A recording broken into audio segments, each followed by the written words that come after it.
everybody. I'm Karen Hartglass. You are listening to It's All About Food.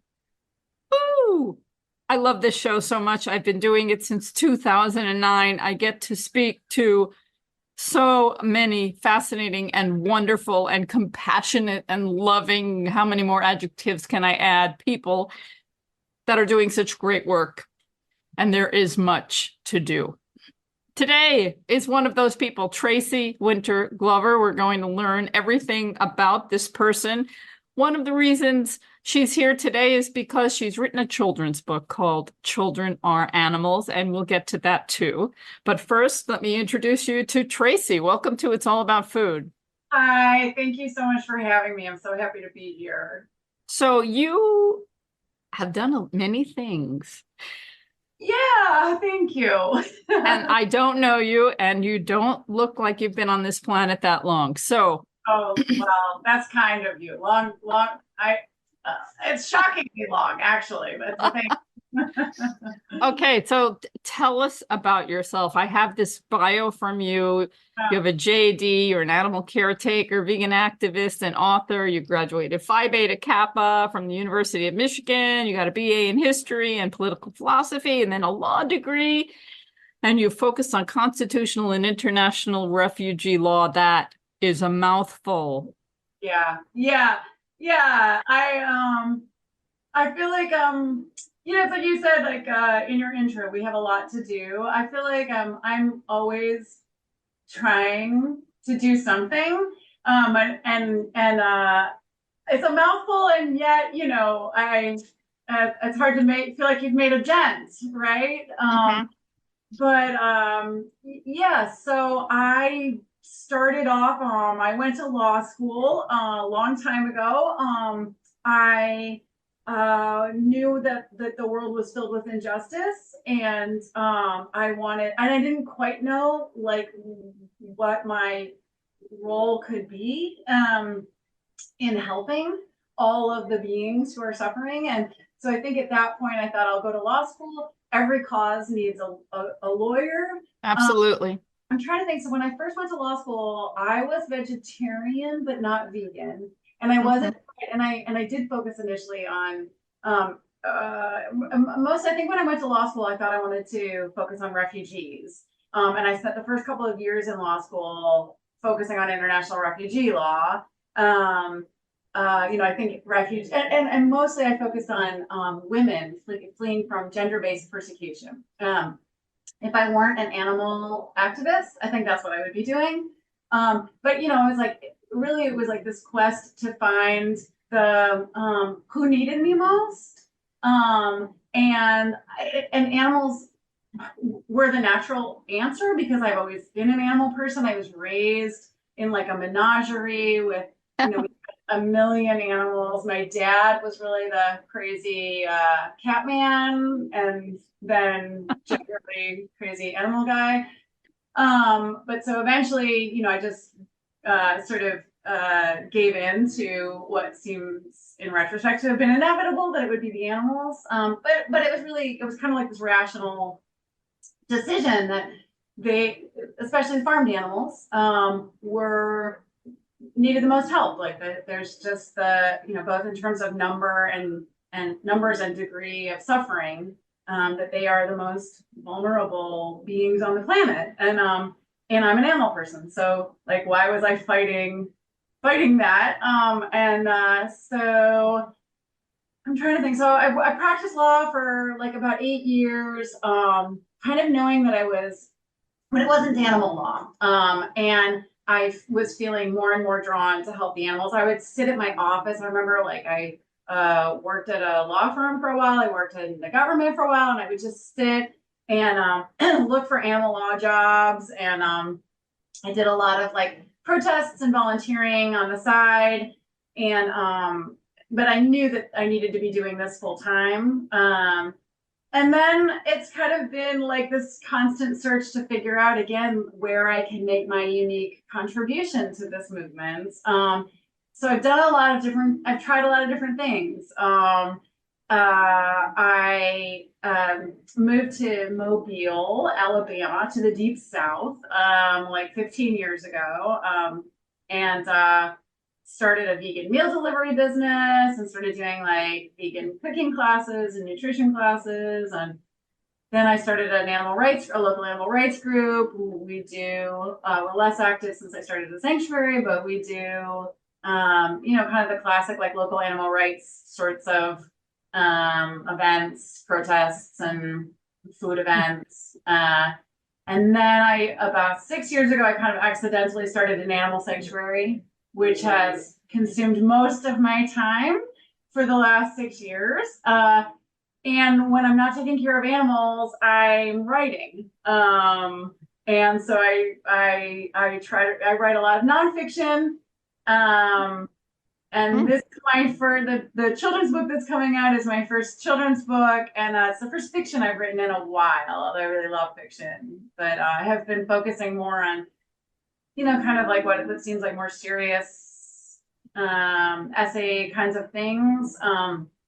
And then this was kind of a whimsical, off the cuff story, and I'm super excited. It's being published on June 30th through 12 Willows Press. So very exciting. And can you just take a moment to breathe? I love your passion and your energy, and I'm concerned that you're not breathing. Thank you. I do appreciate. I need those reminders. Yeah. Yeah, I'm just blown away with everything.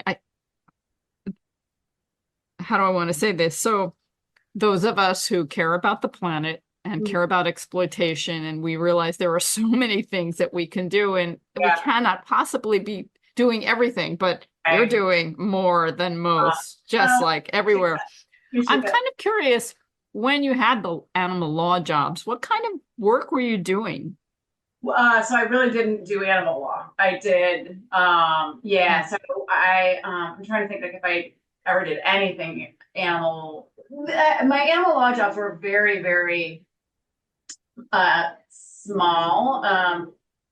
So I really wanted to do animal law at some point, but there were so few jobs out there, and some incredibly like qualified and impressive candidates. And it was really, so I mean, when I first got out of law school, my first job, I went to farm animal reform.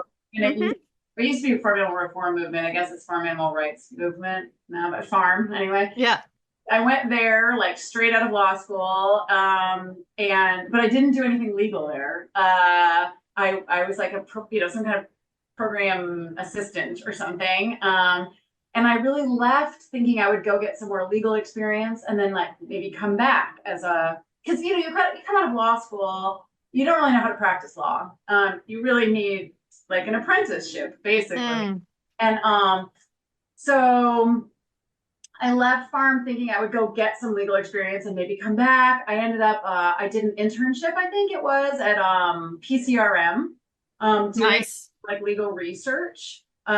Which was amazing. Mindy Kirschbaum was the legal director at that point, and she was like, I wasn't even vegan, actually. I wasn't vegan when I worked at either of those organizations. I was kind of like, I think I remember at Farm, everybody assumed I was vegan, and I was like, oh, whoops. Because I think also the name, Farm Animal Reform Movement, I was still in this phase of my vegan evolution where I was fighting the truth that there is no such thing as humane animal agriculture. And so this must have been like, so I've been vegan for like 18 years. So this was maybe 20 years ago. And I remember Mindy Kirschbaum at PCRM sort of like sitting me down and telling me the truth about dairy and eggs. And I was like, but no, that can't be right because the label says humane.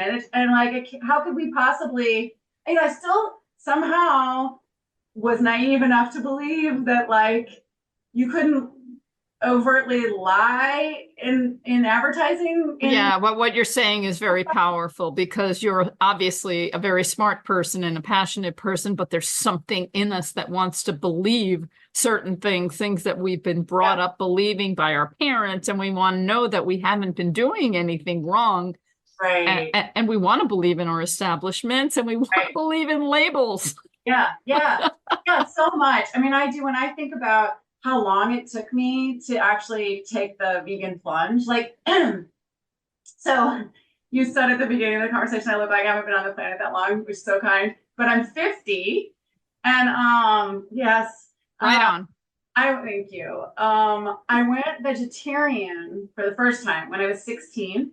And then I was one of those people, I bounced back and forth for like 15 years before going fully vegan, something like 18 years ago. I'm not sure if the math adds up exactly there, but um but it was like, for those 15 years before I went fully vegan, it was totally this struggle with so many things. Like, I mean, everything you're just mentioning, like trying to reconcile my view of the world as being a basically good place, or like, I grew up with this idea that the government was supposed to protect us, Right. and was like do, that like help society function and run well, and again, like protect its citizens, but also somehow, and I don't know where this came from, but this idea that the government was there to protect the vulnerable. And yeah, that like just these things, I think you just assume in a functioning, healthy democracy. Like, we grow up thinking America's the best place in the world. Just like these ideas, and then again wanting to believe that like the world is basically good, that we had evolved. I grew up thinking we had evolved past these like atrocities in history. Like, we had evolved past slavery and genocides and the Holocaust, like all these things that were in our past. I naively believed we were better. And yeah, it's like I couldn't conceive of what we do to like the male calves of the dairy industry or the male chicks of the egg industry. And I couldn't believe that we could do that it was so widespread and accepted. Yeah. That so I just took Some of the greatest philosophers, the greatest thinkers, as they get older, they become great cynics. Right. Because the veil is lifted and they understand, and all the naivete that they had in the beginning, they see America is not the greatest country in the world. I don't know that there is a great country in the world. I kind of think, where am I going to go if the elections don't turn out the way I want them to in November? I don't know where that safe place is. Right. Yeah. And I had a similar evolution. I started on the vegetarian path at 15, but it took 15 years before I became vegan at 30. And I've been vegan for 36 years. Do the math. Wow. Okay. You really don't look your age. Thank you. Well, we're vegan. That's right. Different. That's right. Yeah. Okay. So law is really important, and I'm glad you're a lawyer and you have that experience behind you. It has improved over time, where there are organizations now that can represent animals and be paid a good wage, but it's still difficult to get legal help for all the animal issues that are out there and get compensation for it, because, that's just the way it is. Animals can't pay to be represented. Right. And there are problems all over the world, from the most ridiculous to just very horrible. So you've done all of these amazing things, and now you have this sanctuary, and taking care of animals is very time consuming. Yeah. I had no idea. Yeah. And then you decided to write this book. Yeah. So now this is kind of based on some reality. Yes. Right. And then you made it quite fiction. Yeah. And so what I like about it, I really wish that animals would one day speak up for themselves and just say, we're not going to take this anymore. And frankly, I don't know why they haven't. And I wonder, I'm a spiritual person. I don't believe in religions or anything like that. But, I wonder, is there a reason why the animals don't speak up for themselves? I mean, not necessarily with verbal words, but actions. Yeah. And then I wonder, are they supposed to be teaching us something? We just can't get it into our heads. But I wish that they would. I don't want to talk about exactly what happens in the story, but Yeah. Yeah. it would make it easier, or it would make it even more difficult because we can't even get along with each other. So if we were fighting with animals, it would make life even more complicated. Yeah. Yeah. I mean, I think, on some level, they are speaking up for themselves, right? And it's just most people aren't listening. Mm. I mean, I think in so many ways, like I definitely feel, so you say you're a spiritual person. I also am a spiritual person, although I sometimes, I have a kind of an atheist tendency in Sure. me, right? I have this very like rational, like my rational mind is a big skeptic of everything, and then there's another part of me that is very spiritual. I know there's so much more going on than we know about, or that we can perceive. I mean, I think that's just truth. But so I do feel like called to help communicate for the animals. And I guess like like I'm trying to be careful, I guess, about saying like, I do think that they're communicating. I just think most people are not listening, don't know how to listen, don't want to listen. And the animals are, I don't know, for whatever reason, like you say, they're not capable or of like rising up. And so I think they need allies like us who can help translate what they're saying in a way that the rest of the human species can get it. But especially, like living with, so I've always had sort of traditional companion animals like dogs and cats. But I now live with all of these chickens. So my sanctuary is mostly focused on chickens rescued from animal agriculture. They are mostly Cornish crosses or quote broiler, quote meat chickens. And living with them, like they communicate so clearly to me. Yes. I mean, I know when somebody like when one of the girls wants to lay an egg, I know I can hear her saying she needs to lay an egg. And sometimes they have nesting boxes and they go into their nesting boxes, but some of the girls, they don't want to go in the nesting box. They like want to come in the house and lay, and they'll stay up there and they'll call for me, and I know exactly what they want, and I'll bring them in and they run right inside to where they want to go. Or like, I mean, just there's so many preferences that they have that I've learned to be able to understand. There's just so many, when they're distressed, when they're afraid, when they're sick, when they're happy, when they're curious, there's so much that they're communicating. And until I lived with them, I had no idea what, they were communicating. But so I feel so much that what I'm trying to do with like all of my writing is with everything I do, and then as an activist, which always feels so insignificant in the face of, like the scale of the problem.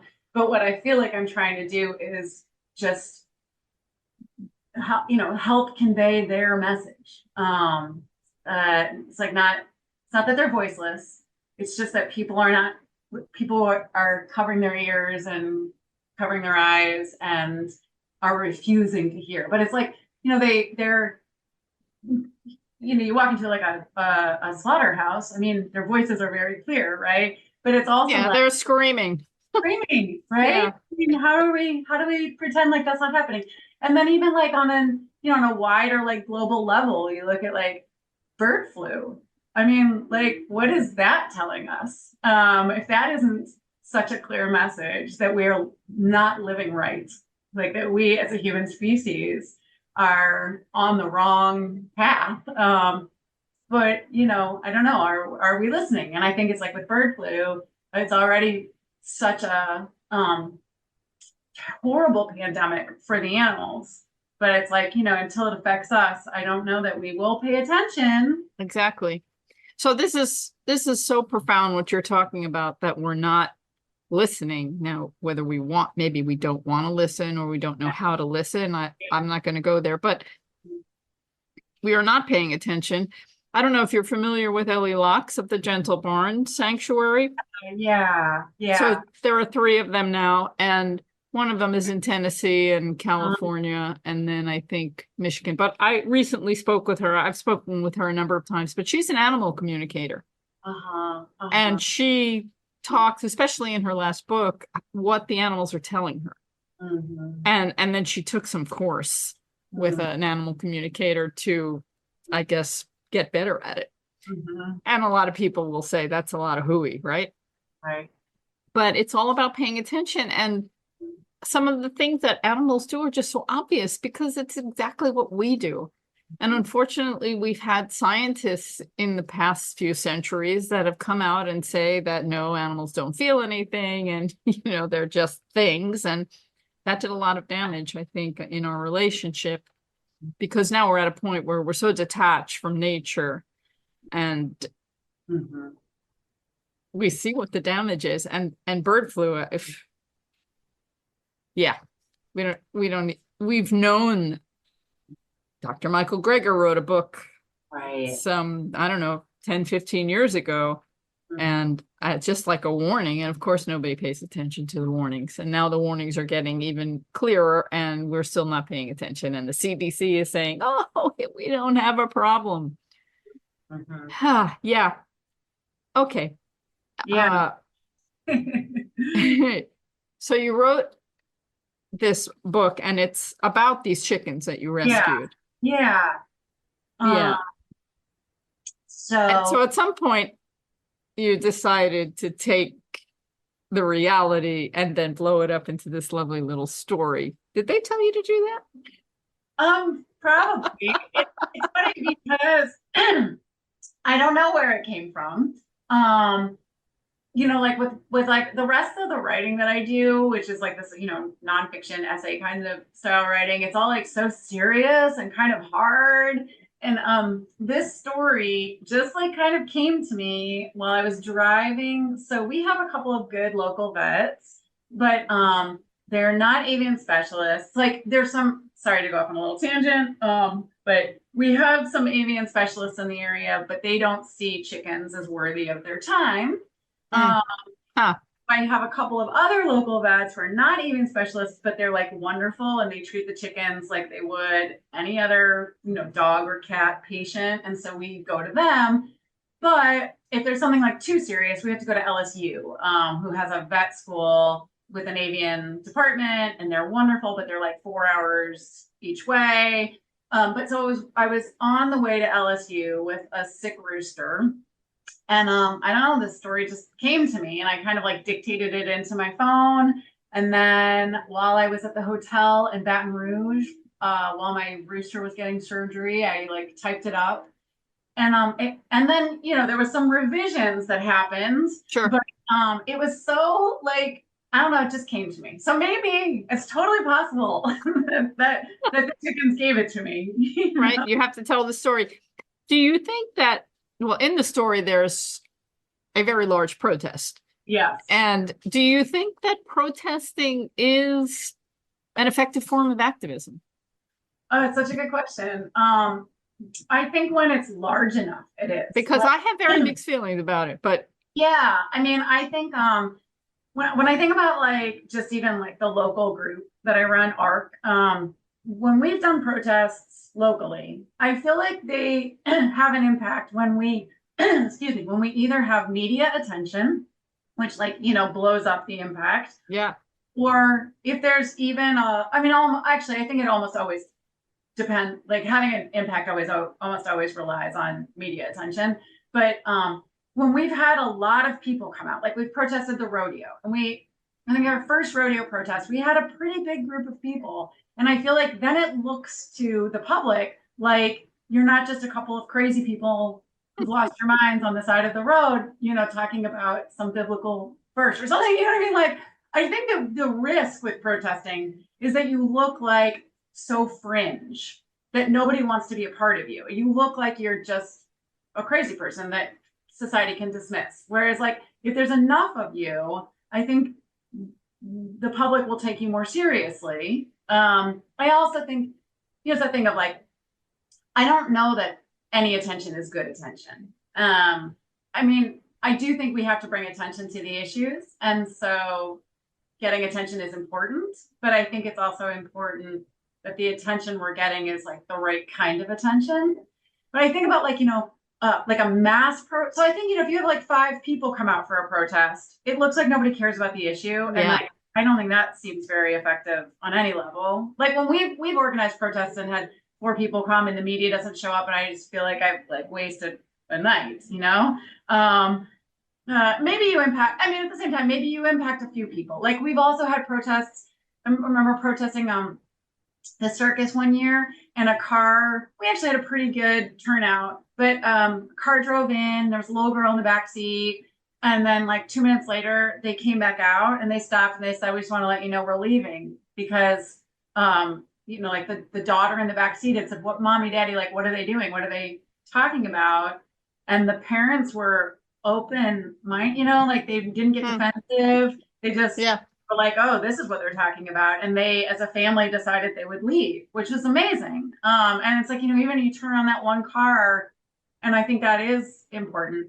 But I basically think like, though, when I think about like the Women's March, back, right, that seemed amazing, powerful. That seemed important, historically significant. And like, this is like a sign of the times. So like a mass protest like that seems really important. I mean, I think about, we also have a weird relationship with protests in this country. Yeah. Like in France, it's so normal that people come out in the streets when there's an issue, and they're respected. Whereas like in this country, there's this whole half of the country that just doesn't like understand. I don't know. They just mock protest culture, Yeah. I'm glad you brought up France. I remember I lived there briefly in the 90s, and I love going there, but when something is against the farmers, I just love how they just go into the street and they dump all their peaches in the street. It's just like, okay, that's how we feel. But people pay attention to that. Right. And sometimes we have these marches where there are many, many, many people, and it maybe the impact is not obvious right away. Yeah. But it's something that impacts people over time. I just remember protesting in New York after 9/11 against a potential war, and there were so many people, not just in New York City, but in many other places. And guess what? We went to war, and we're living the impact of that today. Unfortunately, that mess of balance, it was just a disaster. But there's Black Lives Matter, and there were lots of protests, and I think that made a tremendous impact. I mean, it's like at the time it seemed like it did. Like, did it? I don't know, I guess, right? At the time it seemed like the world was changing and evolving, and it was amazing to see people coming out and expressing such solidarity, and to see such a diverse crowd coming out and expressing outrage at injustice. And I mean, it was beautiful. And I don't know, it's like, I guess what I'd like to see, I'd like to see everybody be vegan, but I'd like to see more action in everybody's individual lives. It's great to come out and find that solidarity and just massive grassroots, because I totally believe in grassroots, but all those drops in the bucket, filling the bucket. How many analogies can I come up with? But I love that. But then I would wish that we did more in our own individual lives, because we're in a capitalistic society, and when we make a difference that hits people's bottom lines, and they pay attention. Yeah. I mean, I think like, thinking about like, what are the tactics that are going to create that vegan world? I I think about this like constantly. Like I can't, you know, I don't know. I have the thought constantly that like, wow, I've been thinking about this like all day, all night for, 20 years or something. And like, I haven't figured it out. But I do think it's like gotta be on so many levels. I mean, I think we do need the 100%, we need the grassroots and we need people to make changes in their personal lives. And then you also need like the corporate world to change and I think, you need government to change. You need like laws to change. It's like, we need all of it. Mhm. Um, yeah. Let's go back to the children's book. Yeah. One of the reasons why I love children's books, Yeah. and it kind of relates to, I think, your own transition because it was so difficult to do. You wanted to believe in things. It's so important that children get a foundation when they're young that is based on truth. Yeah. Rather than being fed a fantasy that isn't real, like all the wonderful cows and pigs and sheep and ducks and chickens that are living on Old McDonald's farm, and they live in green pastures and are so happy, and they just want to give everything they can to us, like their milk and their eggs. And it's just a big lie. Right. And children build their own belief systems on that foundation of falsehoods. That's why we need children's books that tell them the truth in a way that they can digest. Yeah. I mean, I think, children overwhelmingly are naturally compassionate and see the animals as friends, and they love them and they don't want to do anything that would hurt them. And then I think, right, we in our society, we basically, when we're young, like we get fed all these lies that make it okay to abuse them as we grow up. And part of it is like the lie of the happy farm, and just and then the idea that those animals are different, that farmed animals are different. Like we should love our dogs and cats, but we don't think about farmed animals. If we think about them at all, but it's like you have to have a couple of different lies that all work together. Like on some level, it's like you don't think about them, it doesn't matter what we do to them, but also we're really treating them well in those slaughterhouses. It's like all of these lies. And so, yeah, I mean, I think that though children are overwhelmingly naturally compassionate, and just to encourage that and give them, I mean, it's like you want to tell them the truth, but it's also, how can you tell a child what's really happening? Like there used to be a bumper sticker I used to see about like, I don't know, that, you're just never going to tell a child the truth. I mean, without traumatizing them. So it's like finding a way, and this is like a little bit when I even wrote this, I don't have children. I don't know how much you can tell a child without it being like damaging to their psyche. And so I tried to write it in a way, I mean, it touches on some of the sadness and the truth that's happening, but I did try to do it in a gentle enough way that it would be, that my like non-vegan family would read it to their kids and not see it as like some crazy vegan propaganda or something. And for me, it was like, it's also, it sort of remains in that kind of like, it is a little bit of a childish fantasy on some level. At the same time, like I want so much for it to be reality. But it is like the fantasy, it's like the way it should be. And it seems so obvious, based on what we know as children, which is like, we love animals, and chickens are animals just like cats and dogs are. Like the farmed animals are in fact no different from our companion animals. And of course they should be treated with kindness and compassion. It's so obvious. Until you get all that cultural conditioning and brainwashing that tells us something different. Did you see the 2 Chicken Run films? I saw the most recent one. I can't now remember if I saw the original, but I did recently see the new one, which is amazing. Right? Yeah. And it's a different story than yours, obviously, but here are chickens, and they obviously don't want to be slaughtered when they realize that's their destiny, and they want to get out. Right, right. I was kind of amazed actually when I saw the film, like what a powerful Right? How mainstream it message. was. Yeah, right, Yeah. right, But people move on. right, right. Yeah, that's it. It's like I always I feel like it's like how I never know exactly like how hard to go with the mess with making the connections for people. It's like you think that you'll give people like even with the sanctuary, I post things on social media about the animals here. And it's like I never know at the end of every message about like what Fannie did today or Sunshine did today. Do I have to say at the end of every message, and don't eat them? Like, by the way, don't eat Yeah. them. Like, isn't that obvious? But I feel Right. like if we don't make that connection, people are like, oh, I wouldn't eat Sunshine, but I'm going to go to Chick-fil-A for lunch because, well, that's not the same thing. Yeah. Of course it We is. are an interesting species, are we not? Oh goodness, that's a good word. What age group is this for? I've seen other children's books that are just basically picture books and they don't Yeah, say a lot, but this has more text, there's more story going on, so it's not yeah, for the youngest.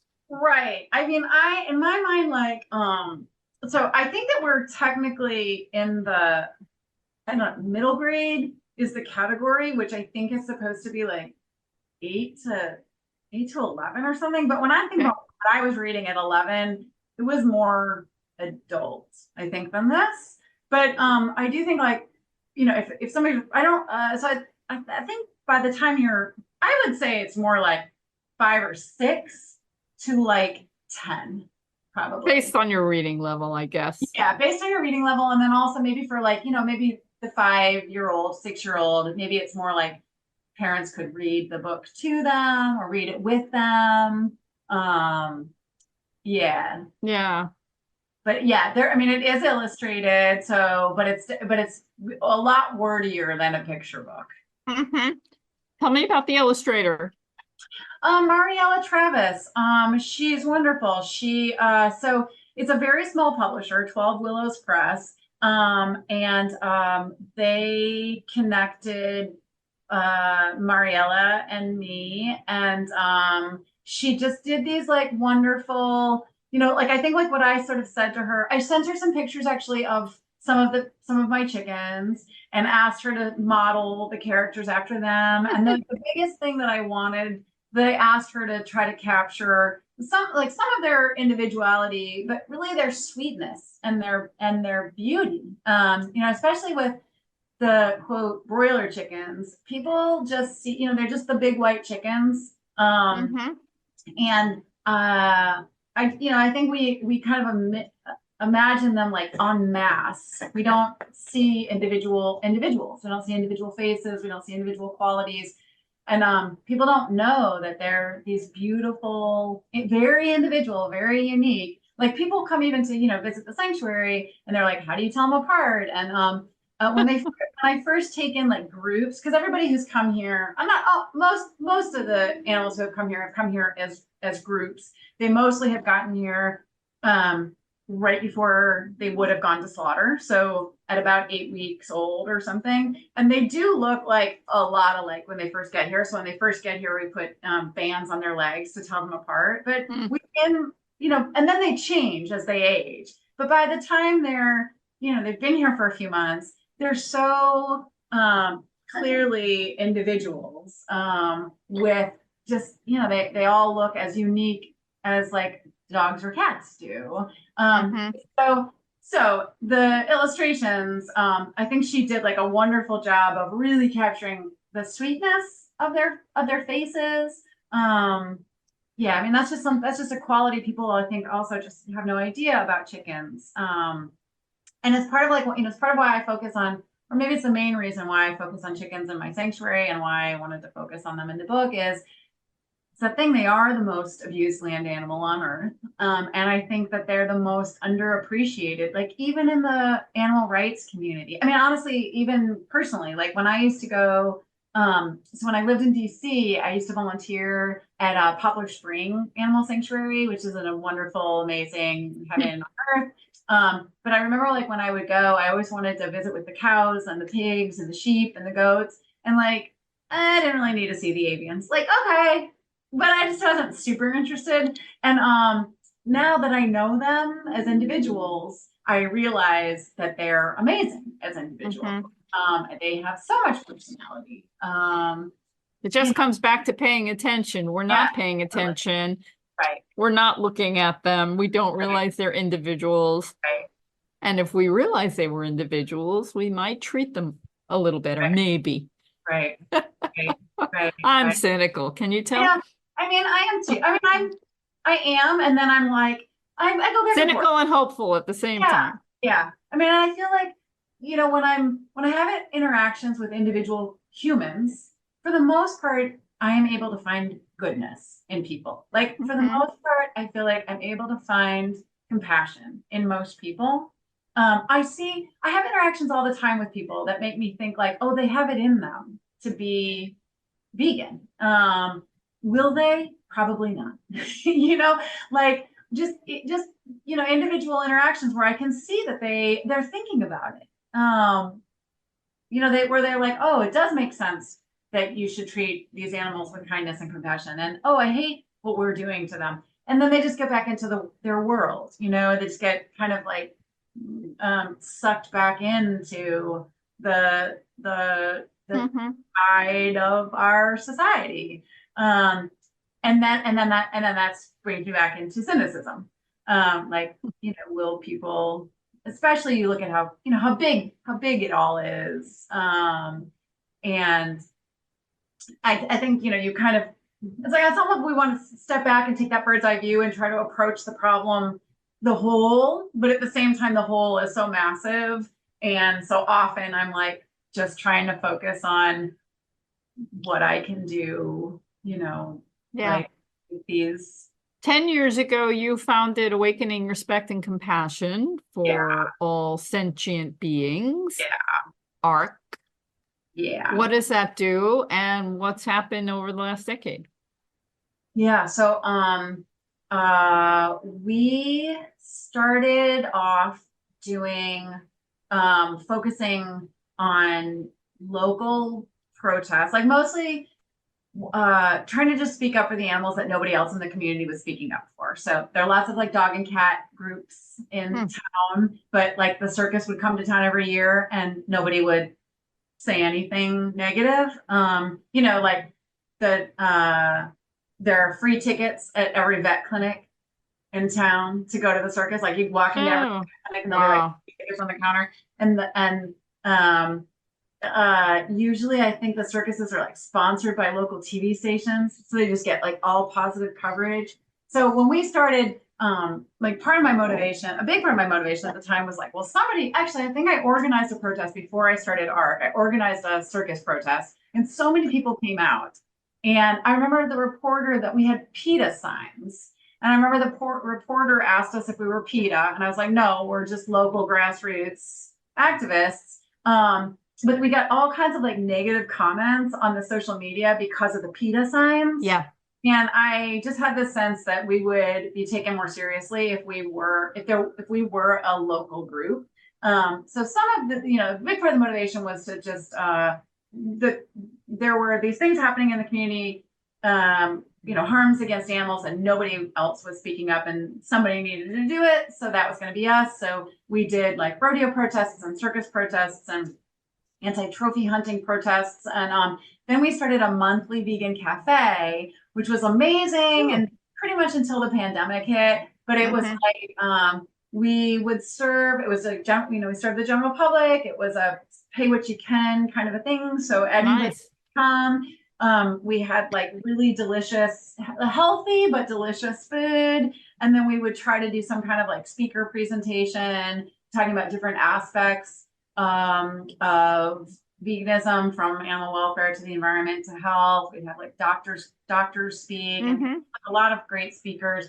And then it was a combination of the pandemic hit, and I started an animal sanctuary and moved to the country.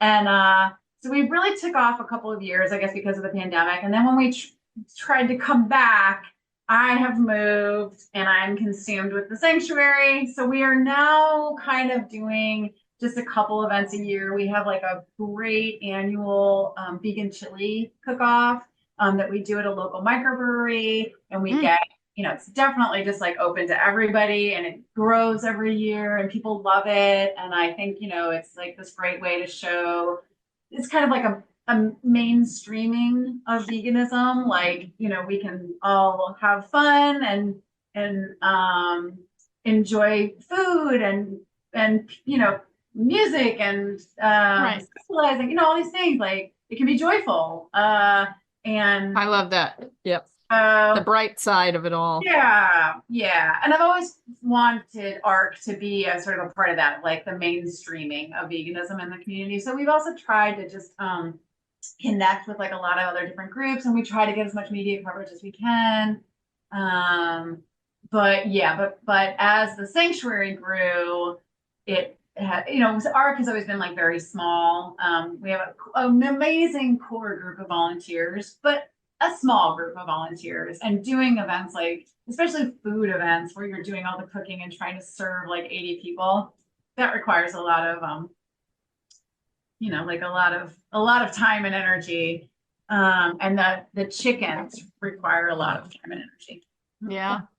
You can only do so much. Yeah, yeah, I'm curious, something completely different. yeah, When you were younger, you made a pilgrimage to India and yeah, you spent a summer in the foothills of the Himalayas studying yoga and meditation. yeah. What was that about? What did you get from that? And is some of that still with you? Yeah. I was like going through a pretty hard time in my life. I was working at a law firm. I felt like I was wasting my time. Like I knew that I had this passion I cared so deeply about, and life is short, and I just knew I was wasting my time. I also though was in a relationship. I was engaged to a drug addict. Um, Oh, yeah, okay. so I was like dealing with a lot, the insanity of drug addiction, and my life kind of imploded, and I decided like I needed a total shift. And and some of it was like I knew I wanted to shift the external circumstances of my life, but I also had a sense that I needed an internal shift. Like I needed a total reprogramming of my mind. And I don't know why I knew going to India like could help me do that. I guess actually at that point I had started a yoga and meditation practice, and it was in the midst of a lot of chaos in my life. It was Hmm. the one point of sanity and calm where everything was like I felt that I was okay, and I was able to reconnect, with my core, and I just wanted so much more of that. And so at that point, I actually sent my fiance at the time off to rehab, and I went to India as my own sort of spiritual rehab. Mm-hmm. And it was amazing. I think I knew that I had this yoga meditation practice, but it wasn't like regular enough. And I had a sense that I had to really immerse myself in the practices in order to get myself to a point where I could maintain it on my own. And so I was there for a couple of months. I did a YTT program. So I came back like certified to be a yoga teacher, although I never really intended to teach yoga. But when I came back, I started teaching. I felt like if I didn't start teaching right away, I would like never teach. And I had actually there's a woman in India, kind of this like, I don't know, magical woman who said that I didn't have a guru in the world at this point, that I needed to teach to find my own inner guru. I And like that. just like, go home and start teaching right away. And I was terrified to teach. Like I have a super big fear of like public speaking and that sort of a thing. And so I was pretty terrified to teach. But I started teaching right away, and I kind of quickly like discovered and had another yoga teacher tell me I needed to I taught like one class, and she said you need to find your yoga voice. Like you have another Wow. voice in you. And Mm-hmm. I identified that more as like the inner guru, and I started teaching, and it was so good for me because it did sort of force me to stay connected to that inner wisdom. And And I taught like kind of full time as I was starting my vegan meal delivery business and doing like nutrition coaching and things like that. I was also teaching yoga and doing some yoga teacher training. So I was like teaching yogis to teach. Um, and it was wonderful. And then I think the only reason I stopped teaching, it was just time. It was like, again, I moved out here with the animals. And then, well, before that, even my dad got sick. He ended up dying of cancer, and I took care of him before he died. And then Yeah. those last couple of years, I just was canceling everything. You know, it's like I was taking him to appointments or the ER, whatever. And at some point, I kind of like, I let almost everything go. I kept ARC going. Like we were still doing our monthly dinners, but that was like the only thing I kept going. And then it was almost immediately after my dad died that I took in my first group of chickens. Mm. And then as I kind of rebuilt my life, I like rebuilt my life around the animals I do maintain, you know, so I'm not teaching yoga or meditation anymore, but I have maintained my own personal practice. At this point, it's more meditation than yoga. Like my physical body could really use some more yoga at this point. Yes. Yes. But it's like I was doing like, you know, I don't know, a lot of like more challenging sort of physical yoga in the day. And now my body just wants gentle yoga and meditation. But the meditation part is definitely still feels like so important to me. Like for me to be my best self, which I feel like I need not for me, but for the animals, for the world, Absolutely. so that I do maintain that. There's actually a really wonderful vegan Buddhist monk, Tashi Nima, and he has like a weekly sangha and does actually a sangha for animal activists once a month. Mm. I have been connected to him for a while. I did a documentary a few years back, and he's included in my documentary. And what's the name of that, and where can we see it? Yeah, thank you. It's Until All Are Free, which is a reference to the Martin Luther King quote, "Until all are free, none are free." And it's up on YouTube. There's a link on my website, and my website is just TraceyWinterGlover.com, and Tracey is spelled with an E. And there's a link to the film there. And also, if you just Google YouTube "Until All Are Free," Tracey Glover, something like that, it should come up. And where is this person practicing? He is in Denver. Okay. In Denver, but doing a lot online. He's on Facebook too. Just Tashi Nima on Facebook. And then he has a website, I think it's Great Middle Way. But yeah, he's a gem. Okay, we just have a few minutes left. Do you have maybe one special story with one of your birds that maybe you could share with us? Yeah, goodness. So there are so many really special animals here that I have that I'm so in love with and have such a connection with. I guess maybe Fannie, I guess I'll tell you a little bit about Fannie maybe. So the book is called Chickens Are Animals Too, Fannie Goes to Washington. And in the book, Fannie is like the hero of the story.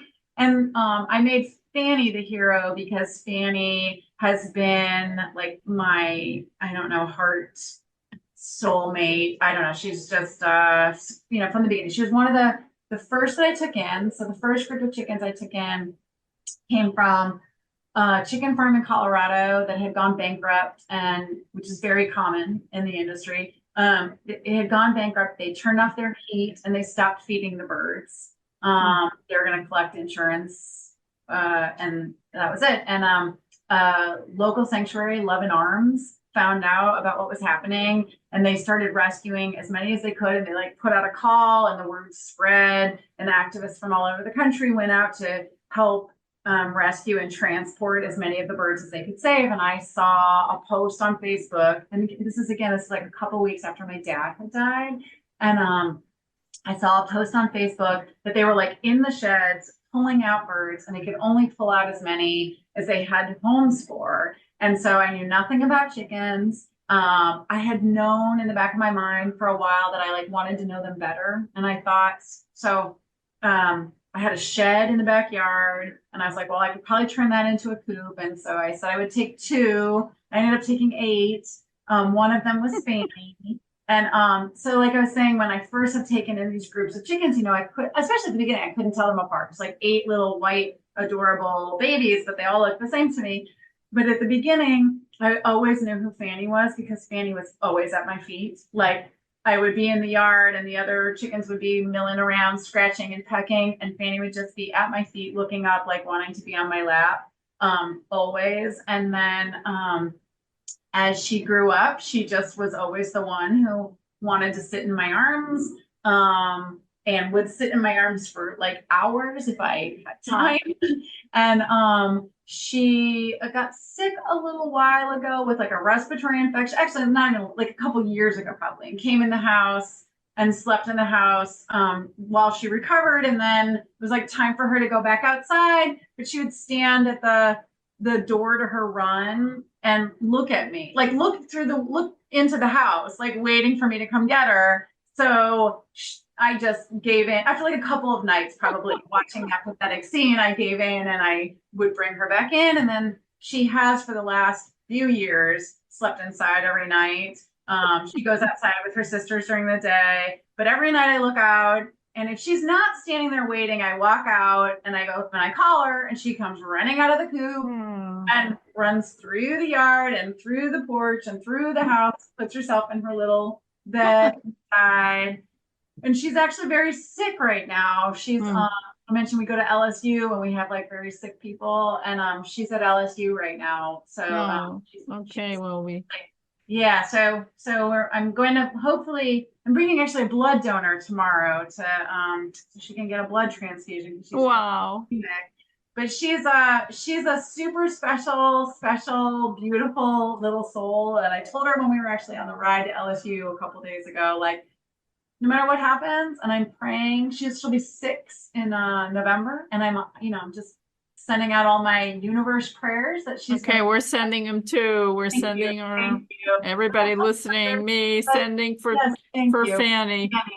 Well, Tracey, I think we need to wrap it up. This was really a delight chatting with you. And Tracey Winter Glover, the author of Chickens or Animals Too, Fannie Goes to Washington, illustrated by Mariella Travis. It's a delightful book. I wish you all the best. It comes out June 30th? Yes. Excellent. Thank you so much. This has been wonderful. I'm so grateful and have enjoyed the conversation so much. And please do more yoga and take care of yourself. We need you for a long time. Thank you so much. Okay, thank you again for joining me on It's All About Food. Everybody, have a delicious week.